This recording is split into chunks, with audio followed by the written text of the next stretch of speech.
गुरुर्ब्रह्मा गुरुर्विष्णु गुरुर्देवो महेश्वरः गुरुः साक्षात् परब्रह्म तस्मै श्री गुरवे नमः।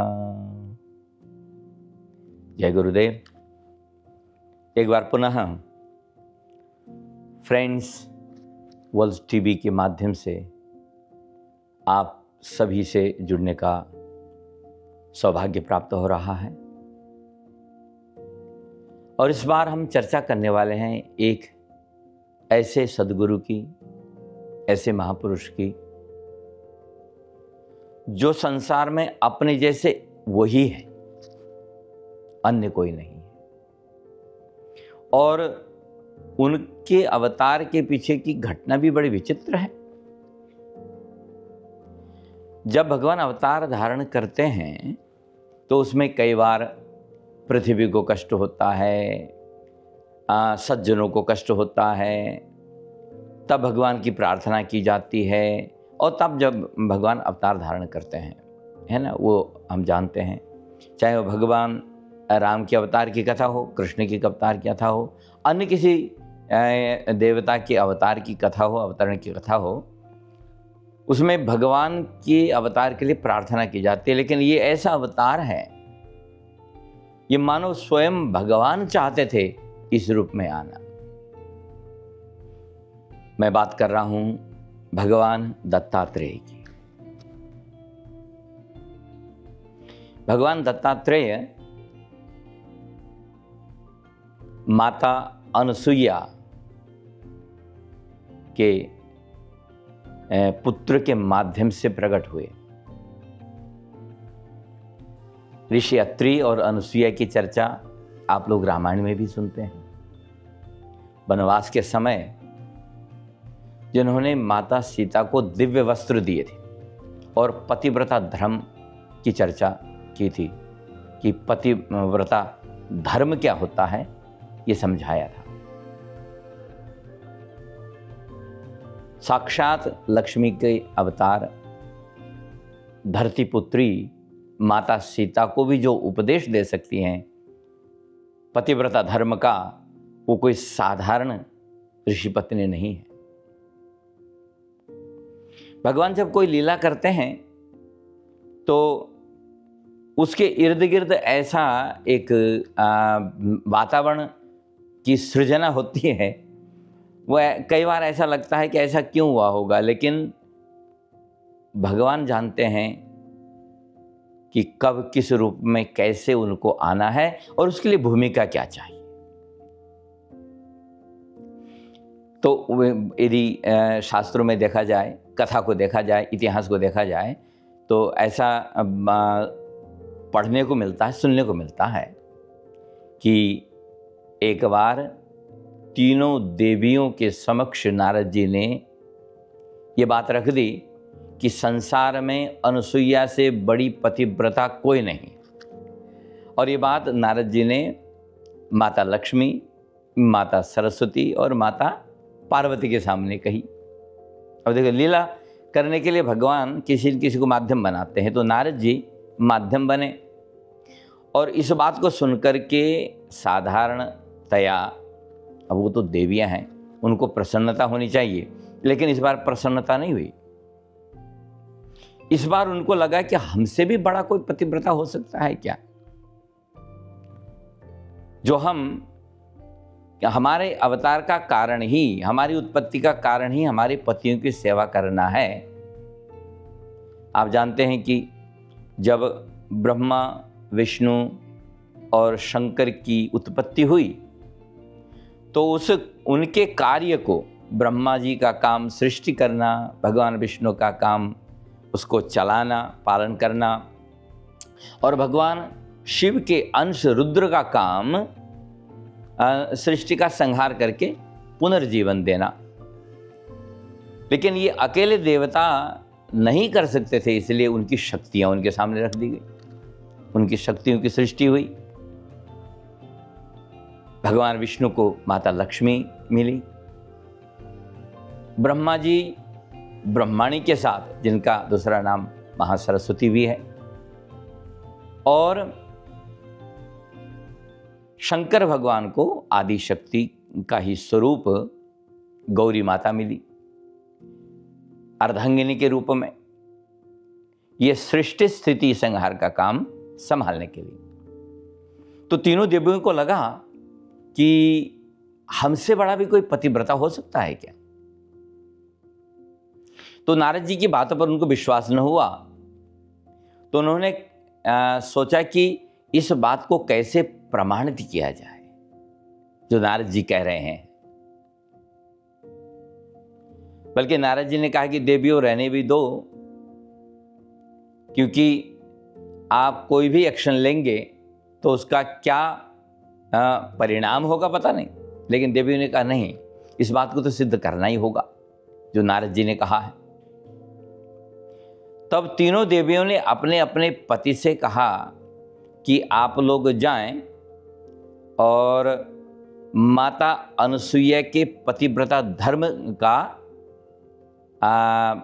खंडन करें या पता लगाएं, क्या वो सचमुच सबसे बड़ी पतिव्रता है।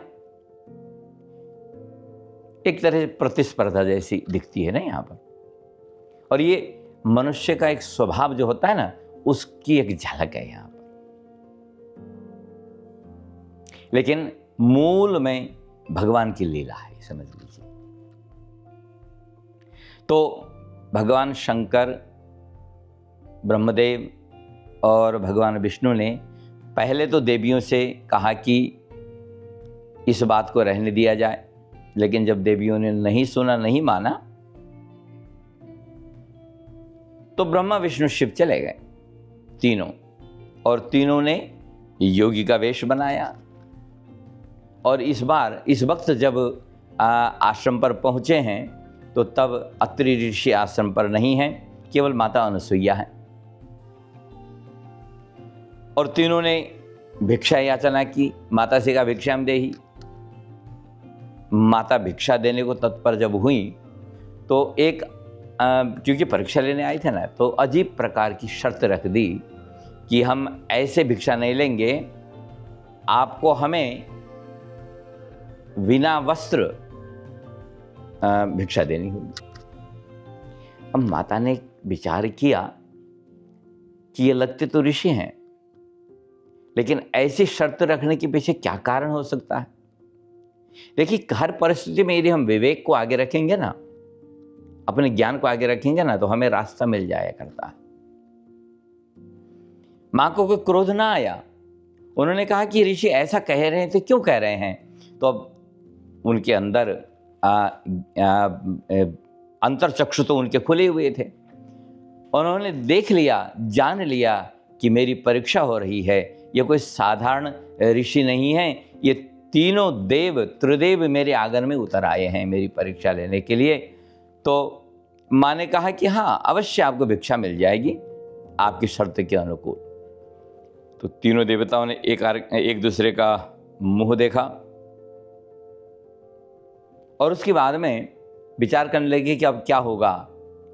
माँ ने हाथ में जल लिया और संकल्प लिया, यदि मैं तन मन वचन से पतिव्रता हूँ, ये ऋषि 6 महीने के बच्चे हो जाएं, बालक हो जाएं। और जल छिड़क दिया। पहले वाणी में इतनी शक्ति होती थी, संकल्प की इतनी प्रगाढ़ शक्ति हुआ करती थी। हो गए 6 महीने के बालक बन करके जमीन पर लेट गए। अब माँ ने उनके शर्त के अनुसार से उनको दुग्धपान कराया और अपना वचन भी पूरा कर दिया। अब वो 6 महीने के बालक बन करके माता अनसुईया के पलने में लेटे हुए हैं तीनों देवता। इधर जब देवियों ने देखा कि भगवान बहुत दिन से लौटे नहीं हैं, आखिर हुआ क्या, नारद जी को भेजा गया। तो नारद जी ने कहा कि महाराज, अनर्थ हो गया, तीनों देव जो है 6 महीने के बालक बन करके माता अनसुईया की गोद में खूब मस्ती से रह रहे हैं। ये सुनकर के तीनों देवियों को बड़ा आश्चर्य हुआ और तीनों देवियां भी प्रकट हो जाती हैं उसके बाद में। और जब माता अनसुईया को वास्तविक चरित्र समझाया सज्जनों, और तीनों देवियों ने क्षमा मांगी कि हमसे बहुत बड़ा अपराध हो गया, अब हमें हमारे पति जो है ना वापस दे दीजिए। तो माता ने कहा कि ठीक है, ये पलने में खेल रहे हैं, अपने अपने पतियों को ले जाइए। लेकिन वो 6 महीने के जब बालक थे तो एक जैसे थे तीनों में कोई भेद न था। तो इसलिए ऐसा भी लिखा है कि गलती से देवियों ने अपने पति को न उठा करके जैसे लक्ष्मी ने शिव को उठा लिया और सरस्वती ने विष्णु को उठा लिया, और इस तरह से अलग अलग को उठा लिया। तो जब भगवान को उन्होंने उठाया तो तीनों देवता एक रूप में मर्ज हो गए, एक व्यक्ति के रूप में। तब 3 सिर, 6 हाथ और 1 शरीर।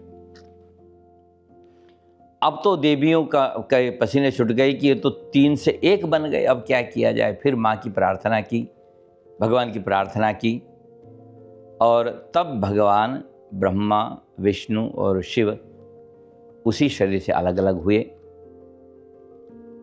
और अब जो है विदा लेने का समय जब आया तो ब्रह्मा, विष्णु, महेश ने कहा कि माँ, आपने हमारा लालन पालन किया है, वरदान लीजिए। तो माँ के आंखों में आंसू आ गए। उसने कहा कि आपको बालक के रूप में देख करके मेरा मन अब आपको बालक के रूप में ही प्राप्त करने का हो गया है, इसलिए कृपा करके ऐसा वरदान दीजिए कि आपको बालक के रूप में प्राप्त कर सको। तो तीनों देवताओं ने कहा कि हम आपके बालक बनने में गर्व महसूस करेंगे। इसलिए तीनों देवता माँ के 3 बालक बन गए। भगवान शंकर ऋषि दुर्वासा के रूप में आए। आप जानते हैं जग प्रसिद्ध ऋषि दुर्वासा हैं, कभी आपको विस्तार से सुनाएंगे ऋषि दुर्वासा के चरित्र। और ब्रह्मदेव से चंद्रमा भी माता अनुसुईया की ही पुत्र हैं और भगवान दत्तात्रेय के भाई हैं। और भगवान विष्णु के अंश से भगवान दत्तात्रेय, तो विष्णु के अवतार माने जाते हैं भगवान दत्तात्रेय। और जब ये तीनों देवता अलग अलग रूप में जन्मे, प्रकट हुए, तो दुर्वासा और चंद्रमा के रूप में भले ही हुए, लेकिन शिवांश और ब्रह्म का अंश भी भगवान दत्तात्रेय में उन्होंने रोपित कर दिया। और उसके बाद साधना करने के लिए निकल जाते हैं। तो ये थे भगवान दत्तात्रेय, जो भगवान विष्णु के अवतार होते हुए भी इनमें तीनों देवताओं का अंश है। ब्रह्मदेव और शंकर का भी अंश इनमें विद्यमान है और इन्होंने देवताओं की बहुत मदद की है। समय आने पर देवता इनसे मदद मांगने के लिए आते हैं और कालांतर में यहाँ सृष्टि में इनकी बहुत बड़ी भूमिका है और ये बहुत बड़े ज्ञानी बनते हैं। भगवान कृष्ण जिस वंश में उत्पन्न हुए उसका नाम है यदुवंश। महाराज यदु जब राज्य करते थे तो उसी वक्त इनकी भेंट जो है भगवान दत्तात्रेय से होती है। और उस भेंट वार्ता में भगवान दत्तात्रेय को यदु पूछते हैं कि महाराज आप कौन हैं और इतने मस्त कैसे हैं, इतने खुश कैसे हैं, इतने आनंद में कैसे हैं, आपका गुरु कौन है, इत्यादि जब प्रश्न पूछे हैं तो भगवान दत्तात्रेय ने राजा यदु को बताया कि यद्यपि मेरा गुरु मेरी स्वयं की आत्मा है, लेकिन संसार में भ्रमण करते हुए मैंने 24 गुरु बनाए हैं अपने। तो भगवान दत्तात्रेय के जो 24 गुरु और उन गुरुओं को बनाने के पीछे का जो उद्देश्य है ना, ये हमारे शास्त्रों में बहुत प्रसिद्ध हैं। साधु संत बड़ी महिमा से इनकी गुणगान करते हैं, इनकी गाथा गाते हैं। तो मैं संक्षिप्त रूप से आपके साथ भगवान दत्तात्रेय के इन 24 गुरुओं के विषय में थोड़ी चर्चा करना चाहूँगा। और ये आपके और हमारे लिए बड़ा महत्वपूर्ण है कि संसार में चलते हुए हमें कोई भी शिक्षा दे सकता है, किसी से भी हम शिक्षा ले सकते हैं, क्योंकि गुण ग्रहण करना ये मनुष्य का स्वभाव है। और 24 गुरुओं के माध्यम से भगवान दत्तात्रेय ने जो शिक्षा हासिल की उसको मैं आपके सामने रखूंगा बिल्कुल संक्षिप्त रूप से। तो राजा यदु को कहते हैं कि राजा यदु, मेरा जो पहला गुरु है वो है माता पृथ्वी। पृथ्वी क्यों? बोला पृथ्वी में हम इतना उत्पात करते हैं, लेकिन पृथ्वी के अंदर क्षमा का गुण है, वो सब क्षमा कर देती है, इसलिए पृथ्वी मेरी गुरु है। फिर उसके बाद में वो कहते हैं कि देखो पृथ्वी तो ही है, लेकिन एक पिंगला नाम की वेश्या, जिसकी वृत्ति वेश्या वृत्ति है, उसको भी मैंने गुरु बना दिया। बोला उसको कैसे गुरु बनाया आपने, क्या सीखा उससे? बोला कि मैंने देखा कि एक रात को इस वेश्या के पास में कोई ग्राहक नहीं आता है, तो ये बहुत बेचैनी से घूमती है। और जब इस पर मेरी नज़र पड़ी तो मैंने पूछा, तो उसने बताया कि मैं वेश्या हूँ, मैं अपने ग्राहकों को खोज रही हूँ, लेकिन कोई ग्राहक नहीं आया आज। तब इन्होंने कहा कि जितनी बेचैन तुम किसी ग्राहक के लिए है ना, इतनी बेचैन यदि तुम परमात्मा के लिए होती ना, तुम्हें मुक्ति मिल जाती। बस यही शब्द काम कर गए और उसी दिन से वो उस वेश्या के अंदर इतना परिवर्तन हुआ कि उसने कस्टमर्स के लिए तो दरवाज़ा बंद कर दिया, लेकिन अपने अंदर के दरवाजे खोल लिए और सुखपूर्वक उसके बाद में कभी उसको किसी की प्रतीक्षा में इतना व्यग्र होने की आवश्यकता नहीं पड़ी और अंततोगत्वा उसने मुक्ति प्राप्त कर ली। तो उससे मैंने व्यग्रता सीखी। यदि जीवन में सफल होना है तो व्यग्रता जरूरी है, तो उसके लिए उत्सुकता जरूरी है, ये मैंने सीखा। फिर वो कहते हैं मैंने कबूतर को भी अपना गुरु बनाया है। कबूतर से क्या सीखा आपने?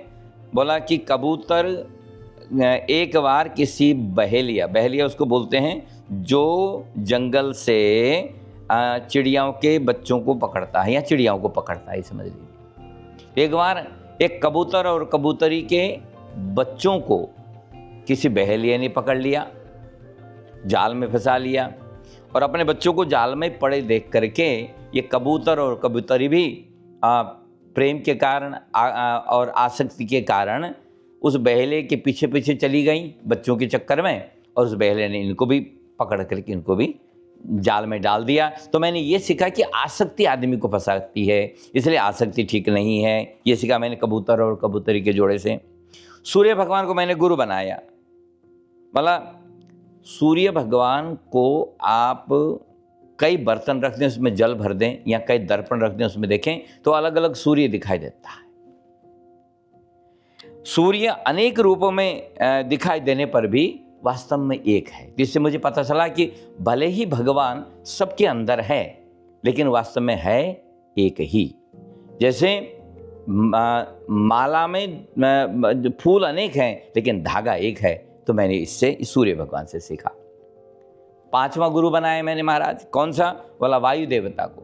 बोला वायु कहाँ नहीं जाती है, अच्छी जगह बुरी जगह सब जगह जाती है, लेकिन जहाँ जाती है वहाँ से आगे गुजर जाती है, और जो उसने उस स्थान से पकड़ा, चाहे सुगंध हो या दुर्गंध, उसको वहीं छोड़ देती है और आगे अपना पवित्र होकर जाती है। तो ये मैंने ये सीखा कि जीवन में ऐसे चलो जैसे वायु की तरह, निर्मल रहो और आगे बढ़ जाओ, रुको नहीं, ताकि वहाँ की पवित्रता अपवित्र हमारे साथ न जाए।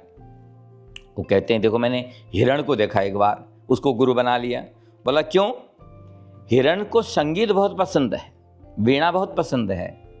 तो जहाँ वीणा बजाया, वो वीणा के स्वर को सुनने के लिए जैसे जैसे जाती है, तो ये जो पशुवध करने वाले लोग होते हैं, वो फिर उसको पकड़ करके अपने जाल में फंसा लेते हैं और ले जाते हैं, और हिरण का अंत हो जाता है। इसीलिए इंद्रियों के चक्कर में नहीं पड़ना है, किसी आकर्षण में नहीं पड़ना है, चाहे वो रूप हो, रस हो, गंध हो, स्पर्श हो, ये भी आएंगे आगे गुरु इसमें। लेकिन हिरण से मैंने सुना कि कानों का आकर्षण ठीक नहीं है, जैसे हिरण के लिए। समुद्र को भी गुरु बनाया मैंने, कहते हैं। तो समुद्र से क्या सीखा आपने? बोला कि समुद्र में सारी नदियां मिलती हैं और समुद्र फिर भी अपनी गति से आगे बढ़ता रहता है, कभी अपनी मर्यादा से बाहर नहीं जाता है। ये मैंने समुद्र से सीखा महाराज। और मैंने पतंगे माने जब रात को हम बत्ती जलाते हैं और कीड़े आते हैं उसमें, उसको उनको कहते हैं पतंगे।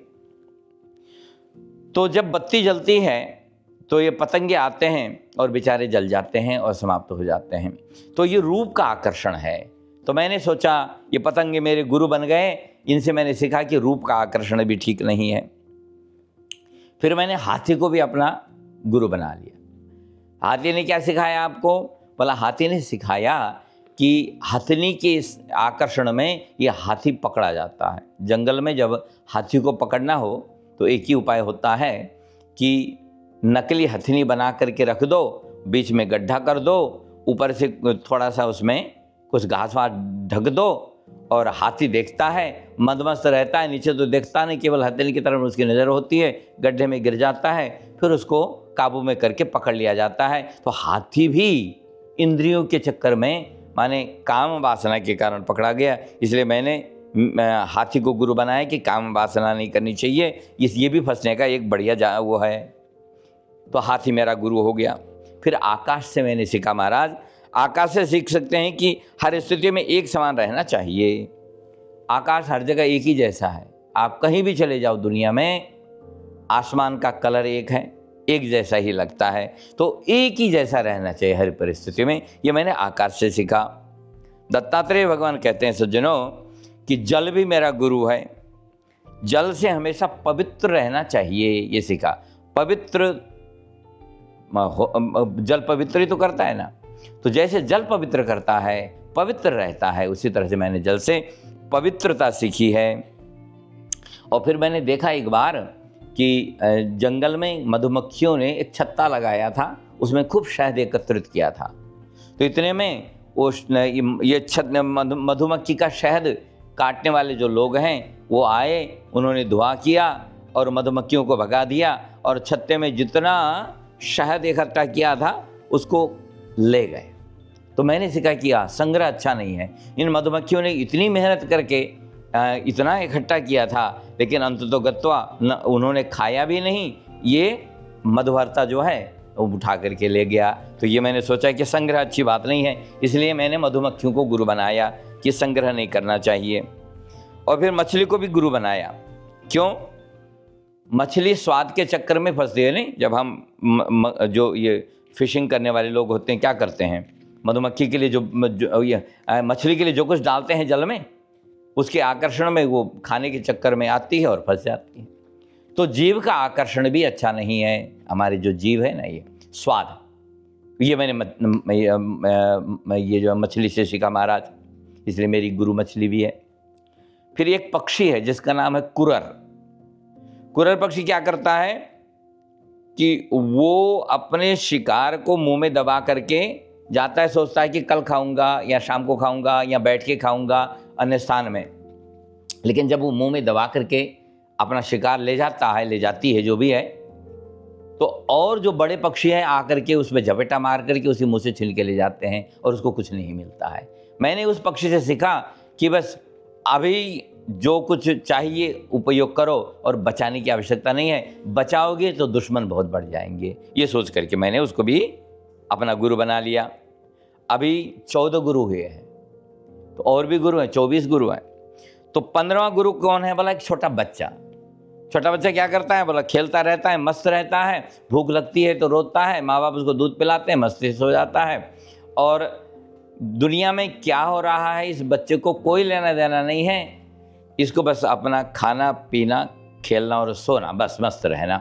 तो मैंने यही सोचा कि बालक जैसा रहना चाहिए, न किसी से दोस्ती, न किसी से दुश्मनी, और चाहिए वो वस्तु प्राप्त कर लो और अपना आराम से रहो। तो बालवत स्वभाव रखना चाहिए। ये मैंने बच्चों से सीखा। 17वां गुरु कौन बनाया आपने? बोला मैंने चाँद को अपना 17वां गुरु बनाया। चाँद क्या करता है? बोला घटने बढ़ने से चंद्रमा की चमक और शीतलता भी बदलती नहीं है। माने चाँद 15 दिन में अंधेरा हो जाता है, फिर 15 दिन में उजाला होता है, लेकिन इतना होने पर भी उसकी चमक बनी रहती है ना। भले ही पृथ्वी में उसका प्रकाश नहीं आता है, जिसकी उसकी चमक बनी रहती है। यही सोचा हमने कि जैसे चाँद घटता बढ़ता है, उसी तरह से जीवन में सुख दुख आते रहते हैं, लेकिन व्यक्ति को अपना स्वभाव नहीं छोड़ना चाहिए। ये मैंने चंद्रमा से सीखा सज्जनों। फिर आपने और क्या सीखा? मैंने देखा कि एक कुमारी कन्या थी और उसको देखने के लिए उसके घर में दुल्हा पक्ष के लोग आने वाले थे और आ गए वो। अब जब वो आए तो घर में खाने की भोजन के लिए कोई व्यवस्था न थी, तो इस कुमारी कन्या ने सोचा कि अब मैं अभी धान कूटती हूँ, चावल बनाती हूँ और फिर इनको भोजन कराऊंगी।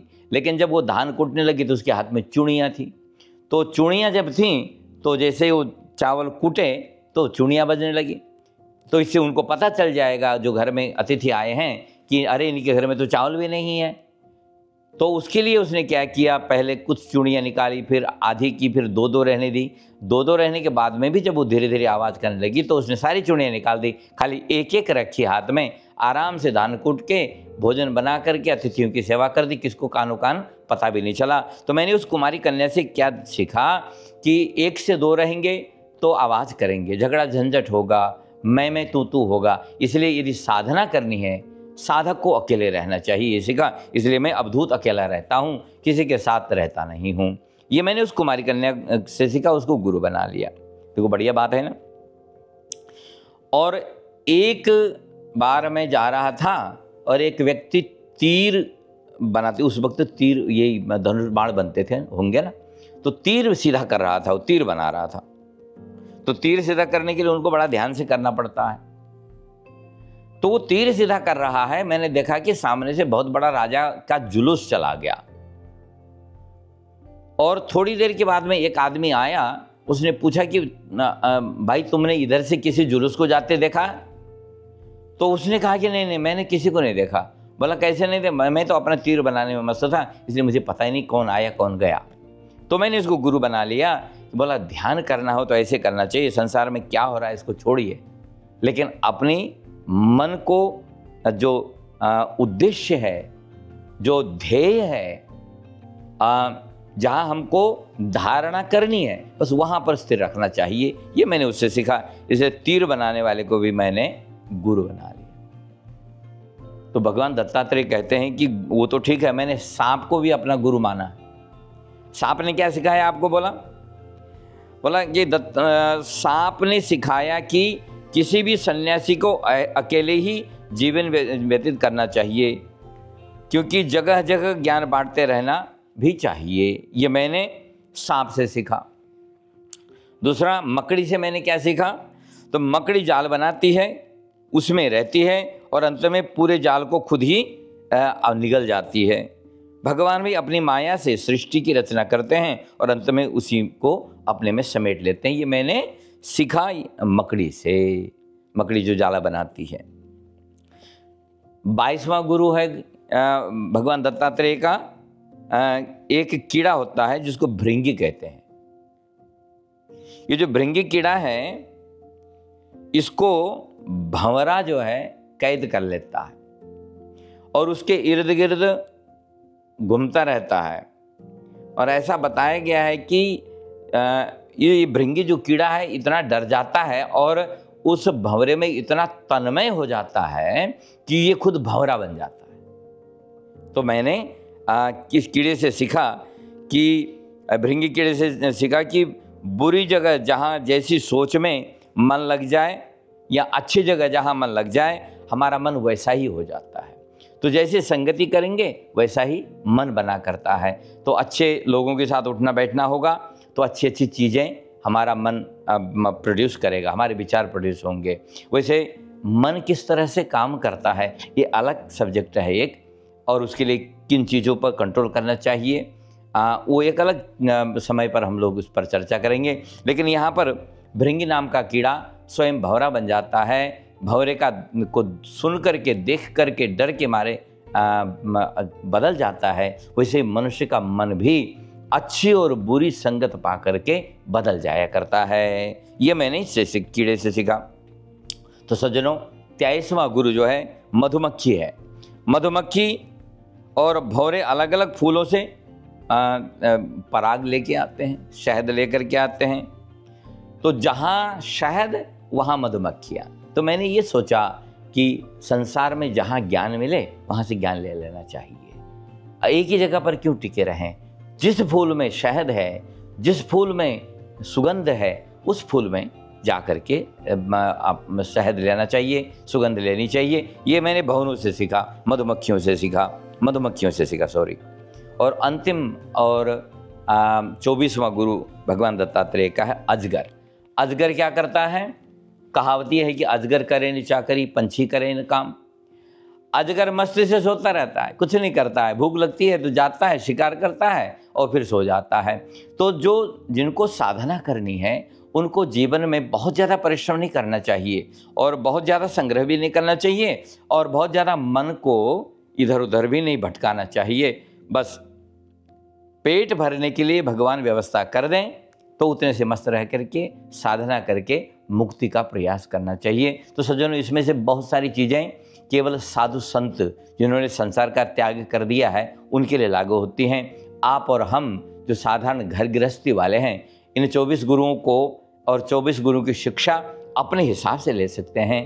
तो आशा है कि भगवान दत्तात्रेय के ये 24 गुरुओं से जो शिक्षा मिली है वो हम लोगों के लिए उपयोगी रहेगी और काम की रहेगी।